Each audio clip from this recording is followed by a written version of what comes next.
everybody, so, Civil Wars Part 1. It was a doozy, wasn't it? Oh boy. Okay, so there's a lot of stuff to talk about for this past episode, so I'm gonna start off with how this Legend of Korra episode felt just like an Avatar The Last Airbender episode. Why is that? Reason number one, there are more than one story arcs happening within one episode. And what I mean is, in a usual Avatar Last Airbender episode, there is an Arc A and Arc B. And Arc A normally follows the gang, Aang, Katara, Sokka, Toph, and Aang. And Arc B normally follows Zuko, Azula, any other kind of secondary character, villain, or whatever. An example of this would be Book 3, The Beach, where Arc A actually follows Zuko, Azula, Ty Lee, and Mai at Ember Island, and you get to see them form a relationship and a bond until it is broken into smithereens by the end of the season. And Arc B actually follows the gang and their encounter with Sparky Boo Man. Arc A follows Korra as she tries to solve this problem between the Northern and Southern Water Tribe, while Arc B follows Tenzin, Kaya, and Bumi as they go and travel the Southern Air Temple and all the other air temples that Aang went to visit. I hate to bring up the elephant coin in the room, but since we're talking about the Cloud Babies, we might as well just go there already. Oh my goodness! When I said in my last video that this episode was going to be a doozy, I just figured that it was a doozy! In a good way. No, it was a doozy in a bad way, because finding out that Aang favored Tenzin over Kaya and Bumi was an interesting fact to learn. Obviously, it sparked a lot of conflict within the Korra fandom, resulting in some of the fandom actually messaging Mike and Brian and Bill Rinaldi, and actually telling them how mad they were about what happened. Okay guys, let me just remind you, people aren't perfect. Parents aren't perfect. Yes, parents try to love their children equally, but sometimes one child's personality is favored over another child's personality, and that happens. And it sucks that it happens, but it does. Let's talk about Tenzin's holier-than-thou attitude in this episode, where he says that he has the weight of a culture on his shoulders and he's the only one that can bring it back. I mean, yes, you are an airbender. Yes, your children are all airbenders. Great job on that reproduction part. But you know, you do have a brother and sister who share the same father and mother as you, so they might have an airbending gene that's just not prominent. Their kids might have it, their grandkids might have it, their great-grandchildren might have it.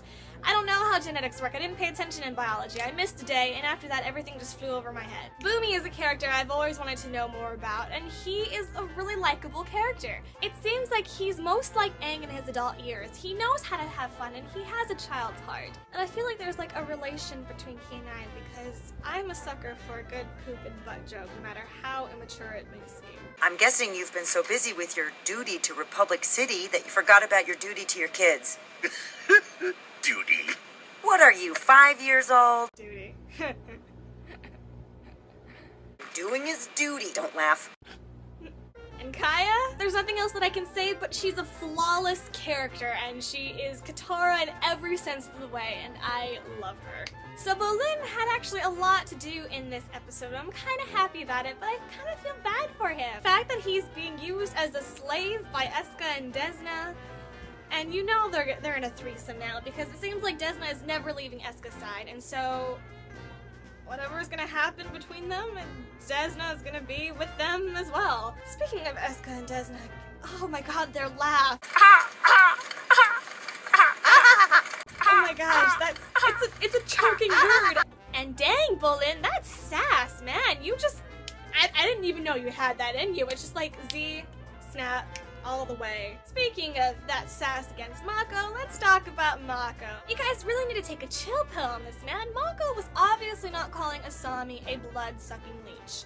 Because if you paid attention in the ending of Book 1, where they finally finished their relationship, he tells Asami that he cares about her. Now, if you told that to somebody and then call them a blood-sucking leech a couple weeks afterwards, that's really no character development. And if you haven't been watching, Mako has been getting some character development, especially between the relationship between him and Korra. And even Bill Rinaldi talked about this on Tumblr, although you're gonna have to find that yourself because I'm just too lazy to look. Basically, he says it's about ending a relationship that's the blood-sucking leech. And honestly, from personal experience, it is. It drains you, it makes you feel terrible that you're still with them, but you still want to end it. And what's up with this sweetie again? We had to suffer through this with the promise. Could we not use Sweetie anymore? I mean, they did bring it back for Legend of Korra Book 1, but do you have to bring it back for Book 2 when Mako is calling Korra Sweetie? Ugh, no. Congratulations to Mike and Brian for giving us a heart-wrenching ending to an episode. After everything that happened, it's a big family moment, just hugging it out and just loving each other, and then when a lot comes in, you're like, they're gonna have an even bigger family session, and then this jerk just ruins it!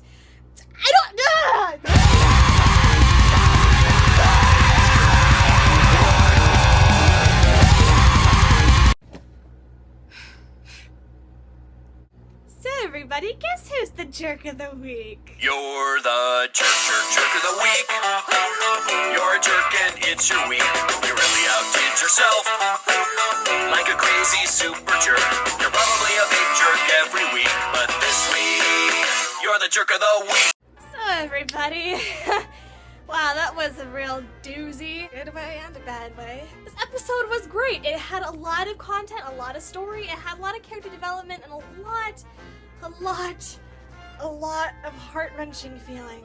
Make sure to follow me on Tumblr because I live blog as the episode airs, 7 p.m. Eastern Standard Time. If you haven't signed up for Coronation yet, use my link in the description bar below to click it, and it will send you to Coronation to set up an account so you can get points and awesome prizes from Mike and Brian. And if you did get a link, please leave your link in the comments below so I can click it and we can have a clickety-click, link-a-link, sharing points kind of deal thing. I will see you with another video sometime soon this week. Not Korra related, but still check it out. Thanks guys for watching. Have a great time, and I hope you enjoy this week's episode of Civil Wars Part 2. Bye!